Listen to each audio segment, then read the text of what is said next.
Sa ngalan ng Ama, ng Anak at ng Espiritu Santo, Amen. sumainyo ang Panginoon. At sumayo rin. Mga kapatid, muli tayong magpuri at magpasalamat sa Diyos sa mga napakaraming biyaya at pagpapala na ating tinatanggap araw-araw. Kahit na marami tayong mga problema o mga pinagdadaanan na pagsubok, nananatili pa rin siyang Panginoon natin. Siyang tunay na nakakaalam sa kung anong makakabuti sa atin.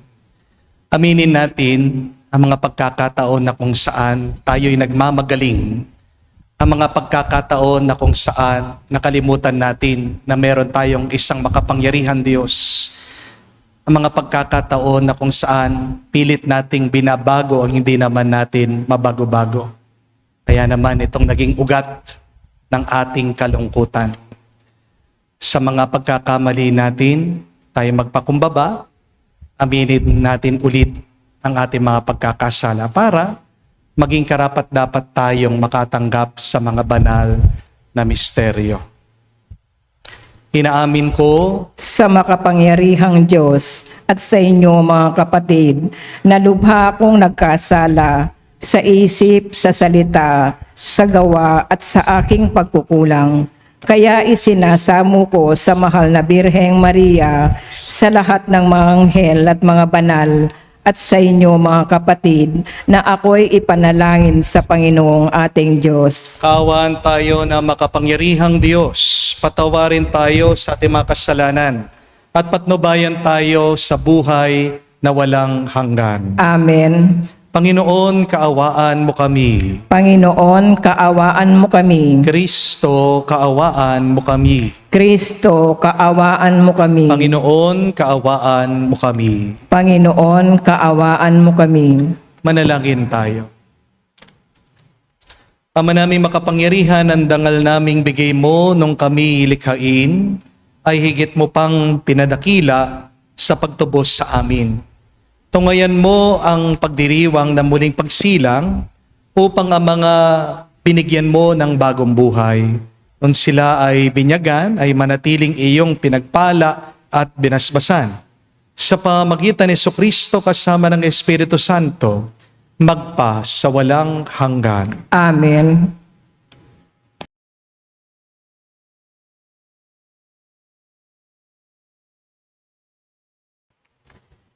Pagbasa mula sa mga gawa ng mga apostol.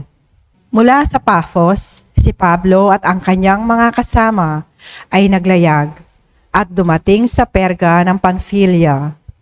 Ngunit humiwalay sa kanila si Juan at nagbalik sa Jerusalem. Mula sa Perga, nagpatuloy sila at dumating sa Antioquia ng Pisidia. Nang araw ng pamamahinga, pumasok sila sa sinagoga at naupo. Matapos ang pagbasa sa ilang bahagi ng mga aklat ng kautusan at ng mga propeta, napasabi sa kanila ang mga tagapamahala ng sinagoga. Mga kapatid, kung mayroon kayong iaaral sa mga tao, magsalita na kayo. Kaya't tumayo si Pablo at sinenyasan silang tumahimik. Mga Israelita at mga taong may takot sa Diyos, makinig kayo. Ang Diyos ng ating bansang Israel ang hinirang sa ating mga ninuno. Sila'y ginawa niyang isang malaking bansa, samantalang naninirahan sa lupain ng Ehipto. Inilabas doon sa pamamagitan ng kanyang dakilang kapangyarihan at pinagtiisan sa ilang sa loob ng halos 40 taon. Pagkatapos niyang lipulin ang 7 bansa sa lupain ng Kanaan, ipinagkaloob sa kanila ang lupain ng mga iyon sa loob ng halos 450 taon. Pagkatapos sila'y binigyan niya ng mga hukom hanggang kay Propeta Samuel. Nang humingi sila ng hari, ibinigay sa kanila ng Diyos ang isang lalaki mula sa lipi ni Benjamin, si Saulo na anak ni Cis. Naghari si Saulo sa loob ng 40 taon At nang siya'y alisin ng Diyos, inihalili si David upang maghari sa kanila. At ganito ang patotoo ng Diyos tungkol sa kanya. Natagpuan ko kay David na anak ni Hese, ang lalaking nakalulugod sa akin, isang lalaking handang tumupad sa lahat ng iniuutos ko. Mula sa angkan ng lalaking ito, ipinagkaloob ng Diyos sa Israel si Jesus, ang kanyang ipinangakong tagapagligtas. Bago siya dumating, ipinangaral ni Juan sa buong Israel na dapat nilang pagsisihat, talikdan ang kanilang mga kasalanan at pabinyag. Nang matapos na ni Juan ang kanyang gawain, sinabi niya sa mga tao, "Sino ba ako sa akala ninyo? Hindi ako ang Kristo, ngunit siya'y darating na kasunod ko. At hindi ako karapat-dapat kahit taga-alis ng panyapak." Ang salita ng Diyos. Salamat sa Diyos.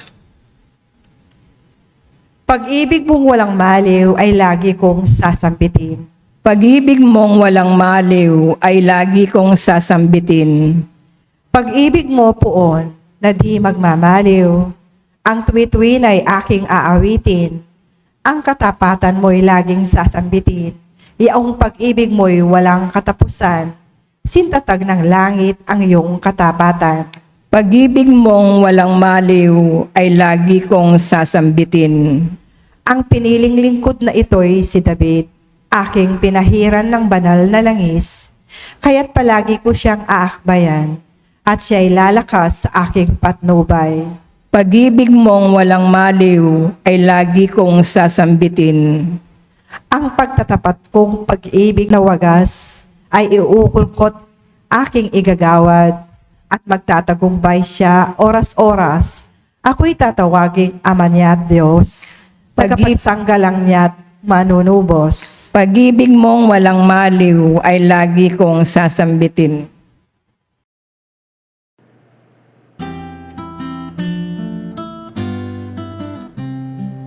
Alleluia, alleluia, alleluia, alleluia, alleluia, alleluia, alleluia, alleluia, alleluia, alleluia, alleluia. Si Hesukristo ay tapat, saksi at buhay ng lahat. Tayo'y kanyang iniligtas. Aleluya, aleluya. Sumainyo ang Panginoon. At sumayo rin. Ang mabuting balita ng Panginoon ayon kay San Juan. Papuri sa iyo, Panginoon. Nang mahugasan na ni Jesus sa mga paa ng kanyang mga alagad, sinabi niya sa kanila, "Sinasabi ko sa inyo, ang alipin ay hindi dakila kaysa sa kanyang Panginoon, ni ang sinugo kaysa sa nagsugo sa kanya. Kung naunawa ninyo ang mga bagay na ito at inyong gagawin, mapapalad kayo. Hindi para sa inyong lahat ang sinasabi ko. Nakikilala ko ang aking mga hinirang, ngunit dapat matupad ang nasasabi sa kasulatan. Ako'y pinagtataksila ng taong pinakakain ko. Sinasabi ko ito sa inyo bago pa mangyari upang, kung ito man mangyari na, ay manalig kayo na ako'y si ako nga. Tandaan ninyo, ang tumatanggap sa sinugo ko'y tumatanggap sa akin. At ang tumatanggap sa akin ay tumatanggap sa nagsugo sa akin." Mga kapatid, ang mabuting balita ng ating Panginoon. Pinupuri ka namin, Panginoong Hesukristo. Magandang araw po muli sa inyong lahat. Alam niyo po ba na merong dalawang ugat ang stress natin sa buhay? At karamihan po sa ating mga stress o pagod, hindi po galing sa ating mga problema. Kung hindi nanggagaling yan sa maling paraan sa pagharap natin sa ating mga problema at pagsubok. First, stress comes from not taking control of what you can control. Ulitin ko po. Stress comes from not taking control of what you can control. Nagugulo ang buhay mo, napapagod ka, nadedrain ka, sayid na sayid ka. Dahil meron ka namang magagawa pero hindi mo ginawa. Ano pong ibig ko sabihin? Halimbawa, bakit na-stress ka sa exam o sa pag-aaral? Kasi dapat nag-aral ka pero inuna mo muna yung lakwatsa. Di po ba? Dapat pumasa ka sa iyong exam. Kung nag-aral ka lang, yun lang nga, anong ginawa mo? Nag-games ka. Bakit stress ka sa pera? Kasi dapat nag-ipon ka sana, pero hindi. Puro ka gastos. Puro ka order sa online, sa Lazada, sa Shopee. Puro ka luho. Di po ba? Bakit nai-stress ka sa health mo? Kasi dapat nag-exercise ka, dapat nag-diet ka. Pero inuna mo pa yung paglamon. Di po ba? Mga kapatid, ang stress ay bunga ng kapabayaan. Amen? Kaya wag mong isisi sa Diyos yung mga bagay na dapat ginawa mo. But secondly, remember this, stress comes from taking control of what you cannot control. Ulitin ko po, stress comes from taking control of what you cannot control. Ito po yung mas nakakapagod. Pilit mong binabago yung mga bagay na wala ka namang kapangyarihang baguhin. Halimbawa, nai-stress ka sa ibang tao, sa boss mo, katrabaho mo, mga kamag-anak mo. Bakit? Kasi gusto mo silang baguhin, ayaw naman nila magbago. Di po ba? Stress ka sa asawa mo. Ginagawa mong lahat para sa kanya. Nagdadasal ka na, nagpapakabait ka para sa kanya, nagsasakripisyo ka, kinakausap mo siya, nagpapa-counseling kayo. Pero patuloy pa rin siya sa kanyang pagbibisyo, sa kanyang pagbababae. Hindi mo siya makontrol. Nai-stress ka sa sakit mo. Umiinom ka naman ng gamot, nagpapacheck up ka sa doktor. Pero hindi ka pa rin gumagaling. Hindi mo makontrol yung bilis ng iyong paggaling. Nai-stress ka sa anak mo. Pinalaki mo naman na maayos. Pinag-aral mo sa Catholic school. Pinagsasabihan mo naman, tinuturuan mo ng mabuti. Pero may sarili siyang isip. Hindi mo maituwid yung kanyang pag-uugali. Lumalaban pa rin sa'yo. Nai-stress ka sa korupsyon ng bansa natin. Nakikita mo yung mali. Gusto mong baguhin yung sistema. Pero mag-isa ka lang at hindi mo hawak ang buong bansa. Nai-stress ka sa opinyon ng ibang tao tungkol sa'yo. Iniisip mo kung ano sinasabi nila tungkol sa'yo. Nakakarating sa'yo yung kwento, paninira ng ibang tao tungkol sa'yo. Pero wala ka namang control sa kanilang isip at sa kanilang bibig. Hindi po ba? Nai-stress ka sa iyong nakaraan. Naaalala mo yung mga pagkakamali mo, yung mga maling nasabi mo, yung nangyari sa nakalipas. Pero kapatid, tapos na yun. At hindi mo na maibabalik ang kahapon. Amen? Kaya nga mga kapatid, tandaan niyo po ito.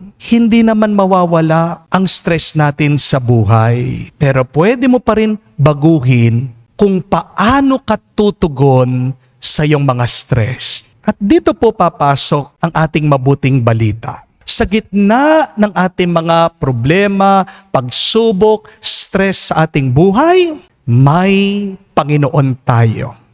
We have a Master.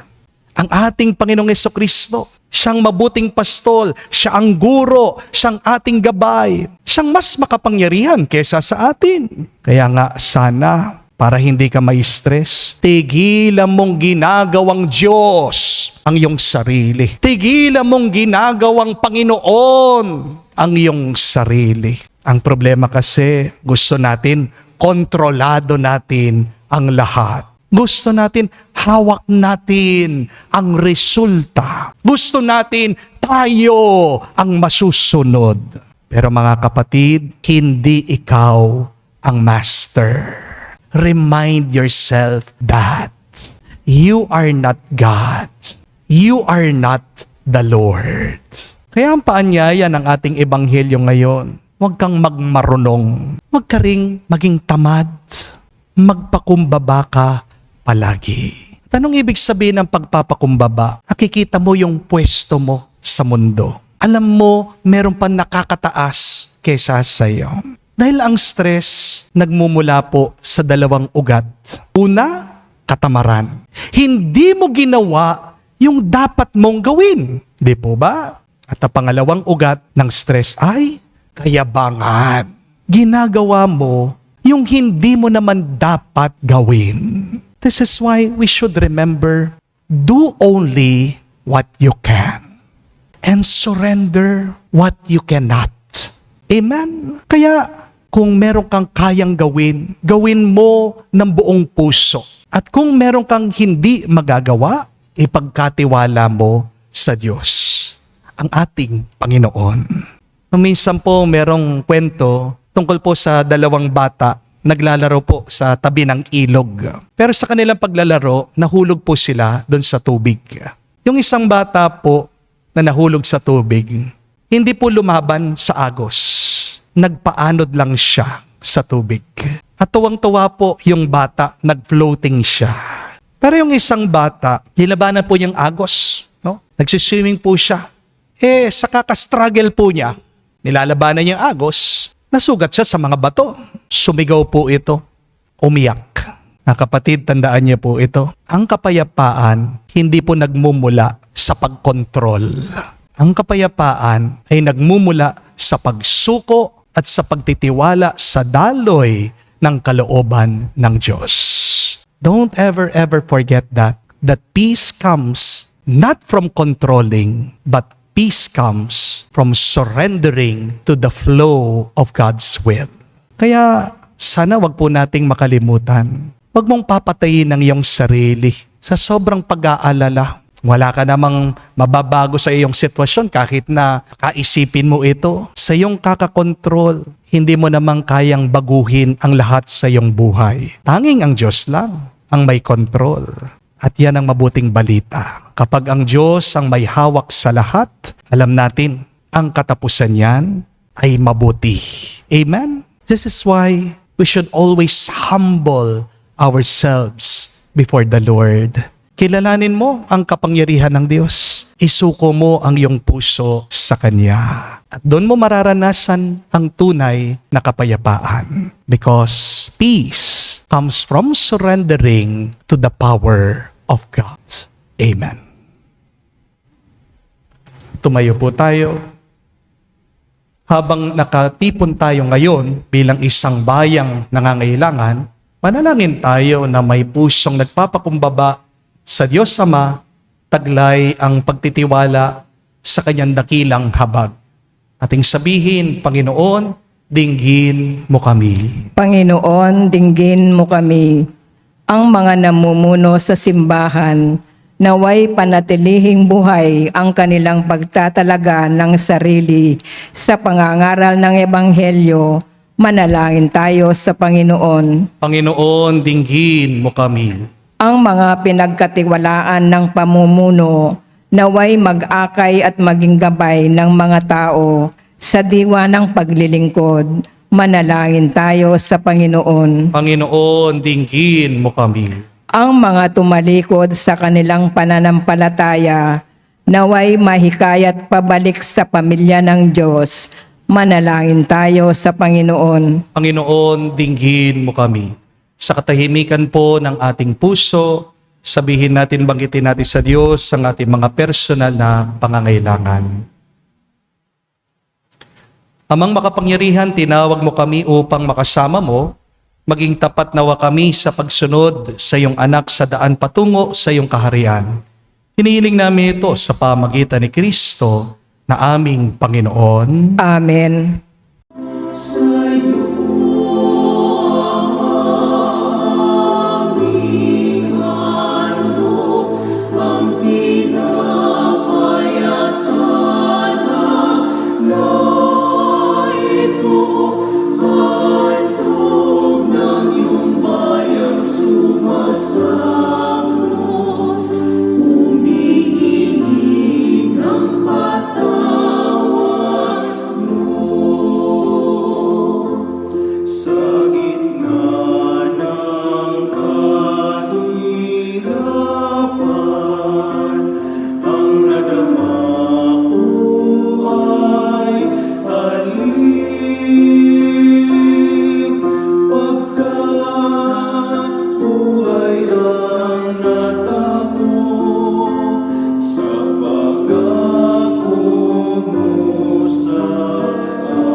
Manalangin kayo mga kapatid para ang ating mga paghahain ay kalugdan ng Diyos amang makapangyarihan. Tanggapin nawa ng Panginoon itong paghahain sa iyong mga kamay sa kapurihan niya at karangalan sa ating kapakinabangan at sa buong sambayanan niyang banal. Ama naming lumikha, pakyatin mo sa iyong piling sa kalangitan ang aming mga panalangin kalakip ng haing mga alay, upang ang mga pinagindapat mong gawing dalisay ay maging marapat na makasalo sa piging ng iyong pagmamahal.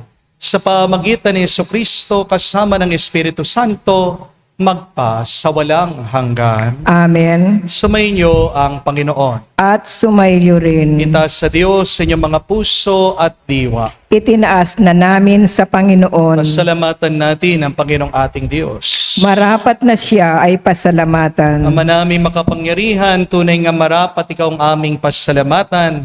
Ngayong pinagdiriwang ang paghahain ng Mesiyas, ang maamong tupa na tumubos sa aming lahat. Siya'y talagang maasahan at ang katapatan niya sa pananagutan ay siyang bumago sa dating pamumuhay, sa sangkatauhang namihasa sa pagkasalawahan. Ang dangal ng tao ay ganap na tinampok upang mamana namin sa pakikipagkapatid kay Jesus. Kaya kaisa na mga anghel nagsisiawit ng papuri sa iyo nang walang humpay sa kalangitan. Kami nagbubunyi sa iyong kadakilaan.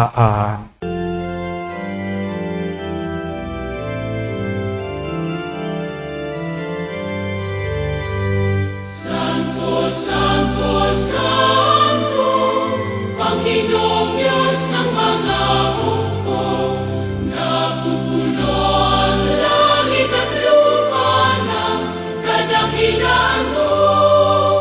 Hosana, Hosana, sa kainasan, pinagpalang na paririto sa ngalan ng Panginoon.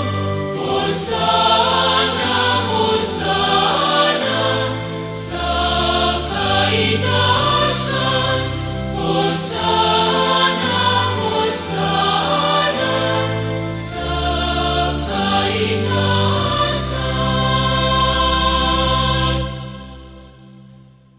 Ama naming banal, ikaw ang bukal ng tanang kabanalan.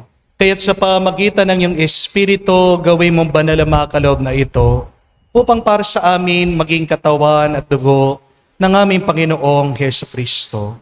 Bago niya pinagtiis ang kusang loob na maging handog, hinawakan niyang tinapay, pinasalamatan kanya, pinaghati-hati niya iyon, inabot sa kanya malagad at sinabi, tanggapin ninyong lahat ito at kanin. Itong aking katawan na ihahandog para sa inyo.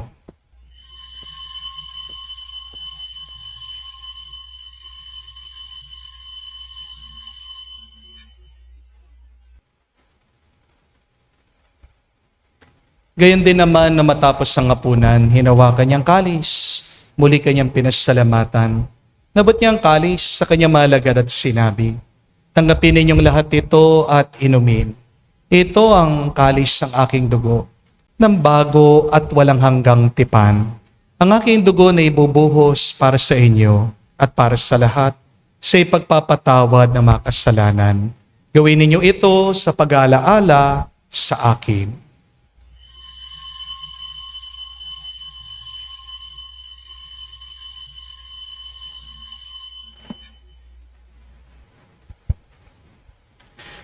Ang misteryo ng pananampalataya. Aming ipinahayag na namatay ang iyong anak, nabuhay bilang Mesiyas at magbabalik sa wakas para mahayag sa lahat. Ang mga ginagawa namin ngayon ang pag-alaala sa pagkamatay at muling pagkabuhay ng iyong anak. Kaya tinialay namin sa iyong tinapay nagbibigay buhay at ang kalis sa nagkakaloob ng kaligtasan. Kami nagpapasalamat dahil kami iyong minarapat na tumayo sa harap mo para maglingkod sa iyo. Sinasamo namin kami magsalo-salo sa katawan at dugo ni Kristo ay mabuklod sa pagkakaisa sa pamagitan ng Espiritu Santo. Amalingapin mong iyong simbahan laganap sa buong daigdig. Puspusin mo kami sa pag-ibig. Kaisa ni Leon ang aming Santo Papa, si Florentino aming Arsobispo, at ng Tanang Kaparian. Alalahanin mo rin ang aming mga kapatid na nahimlay, may pag-asang sila'y muling mabubuhay. Gayon din naman lahat ng mga pumanaw. Kawan mo sila at patuloyin sa iyong kaliwanagan. Kawan mo at pagindapatin kaming lahat, makasalo sa iyong buhay na walang wakas. Kaisa na Mahal na Birhen Maria, Ina ng Diyos. Kaisa ni San Jose, ang kanyang malwalhating esposo. Kaisa ng mga apostol at lahat ng mga banal na namuhay dito sa daigdig na kalugod-lugod sa iyo. May pagdiwang nawa namin ang pagpupuri sa ikararangal mo sa pamagitan ng iyong anak, aming Panginoong Heso Kristo. Sa pamamagitan ni Kristo, kasama niya at sa Kanya, ang lahat ng parangal at papuri ay sa iyo, Diyos Ama, makapangyarihan, kasama ng Espiritu Santo, magpasawalang hanggan. Amen, Amen, Amen, Amen, Amen, Amen. Sa nakagaling na utos sa turo ni Jesus sa Panginoon natin at Diyos, ipahayag natin ng lakas, loob.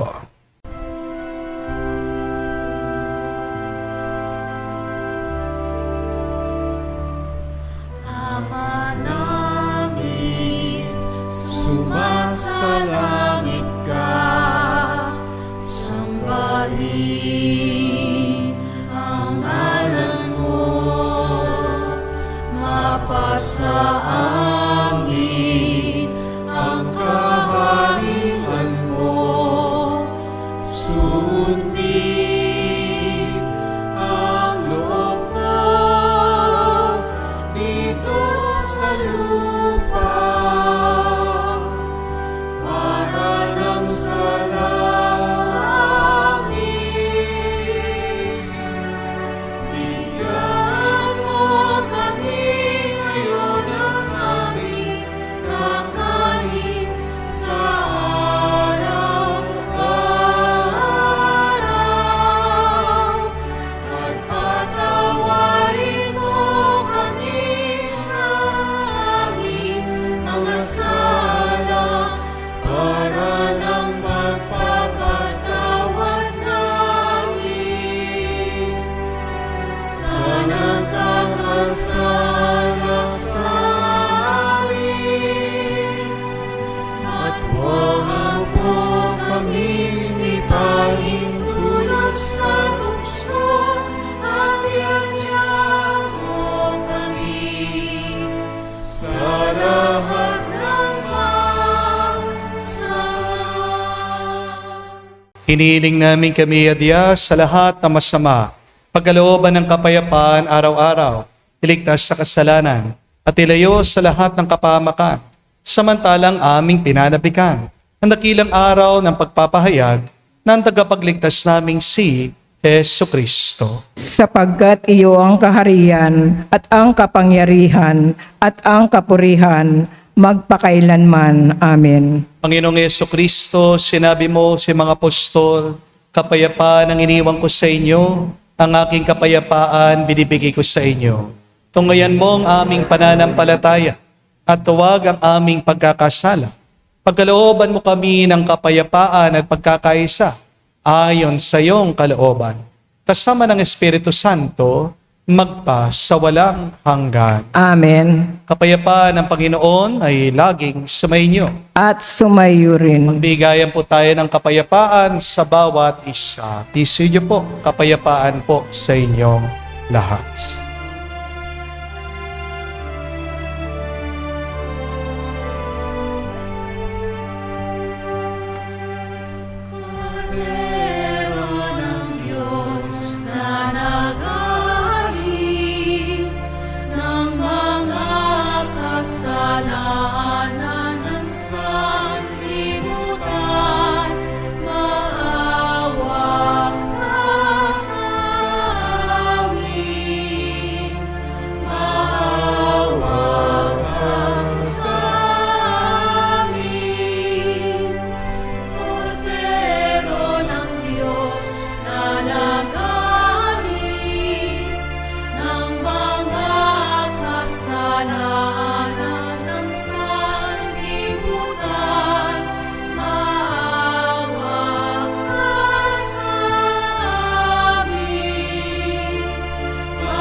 Mga kapatid, naririto ang ating Panginoong Jesucristo, ang Kordero ng Diyos.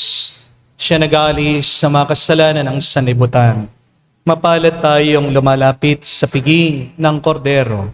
Panginoon, hindi ako karapat-dapat na magpatuloy sa iyo, ngunit sa isang salita mo lamang ay gagaling na ako.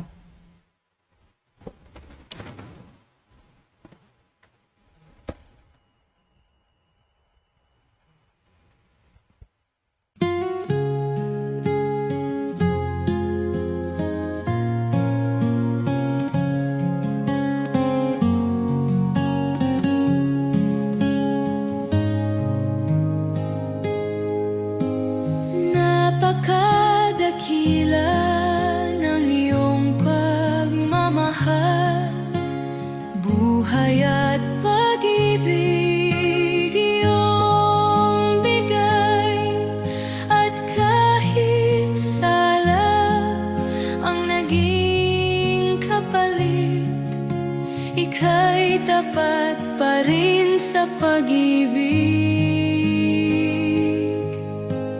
Napakadakila ng iyong pagmamahal, patawad bagong buhay iyong bigay, at sa bawat oras na laan sa iyo, kapayapaan at galak ang dulot mo.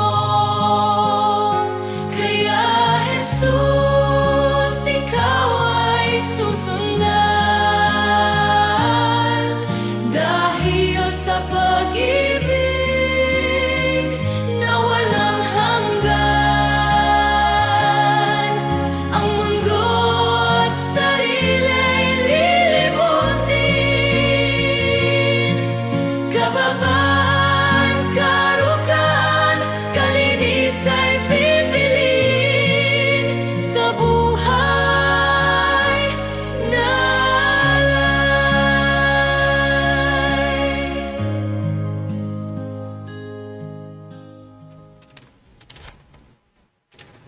Manalangin tayo. Ama namin mapagmahal, kaming pinagsalo mo sa pagkabuhay ng iyong anak, ay papakinabangin mo lagi sa kanyang lakas, bilang bungang masagana na dulot mong pagliligtas. Sa pamagitan niya kasama ng Espiritu Santo, magpa sa walang hanggan. Amen. Muli po, maraming salamat sa inyo mga followers namin, mga bisita na nakapag-isimba ngayon physically sa ating banal na misa. Palakpakan po natin ang bawat isa dito. Thank you very much po. Tandaan niyo po ang dalawang ugat ng stress. Una, katamaran. Meron ka dapat ginawa pero hindi mo ginawa. Kaya nai-stress ka, yan ay bunga ng iyong kapabayaan. But secondly, ang ugat ng stress ay kayabangan. May kataasan ka ng loob. Kasi pilit mong kinokontrol yung hindi mo naman dapat kontrolin. Ano ang payapang buhay? Ay yung gawin mo lang yung makakaya mo. At dun sa hindi mo kaya, suko mo sa Diyos. Amen? Tingnan niyo po yung salitang depression. Kapag inayos niyo po yung mga letra, meron po kayong ibang magagawang salita. When you rearrange depression, you can spell it with pressed on. At ang ibig sabihin ng pressed on, magtuloy ka lang. Diretso lang. Pagpatuloy mo lang yung mabuti mong ginagawa. Amen? Ang depression ay hindi katapusan ng ating buhay. Ang mga lungkot natin ay isang bahagi lang ng ating buhay.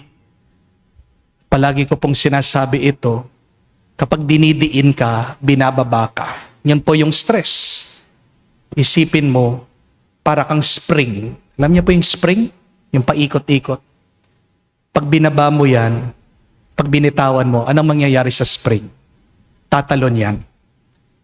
Mas mataas pa yung pagtalon, yung bounce. Di po ba? Hindi ka naman forever binababa. Pwera na lang kung pinipilit mo, pinapabigat mo yung buhay mo. Remove the pressure.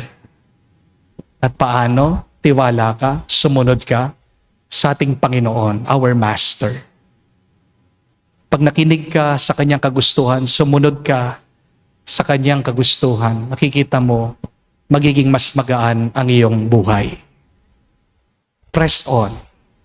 Move on. Continue. But ask yourself the question, saan nanggagaling ang iyong stress? Pag nakita mo yung ugat ng iyong stress, alisin mo yan. Kasi habang merong ugat, may tutubo. Di po ba? Alay mo lang lahat sa Diyos. Dahil kapag binabasbasan ka ng Diyos, doon magiging mas mabunga, mas masaya, at mas pinagpala ang iyong buhay. Sumainyo ang Panginoon. At sumayo rin. At kayo basbasan ng Diyos, makapangyarihan sa lahat. Sa ngalan ng Ama, ng Anak, ng Espiritu Santo, Amen. ang ating misa ay natapos na. Humayo kayo sa kapayapaan ni Kristo. Salamat sa Diyos.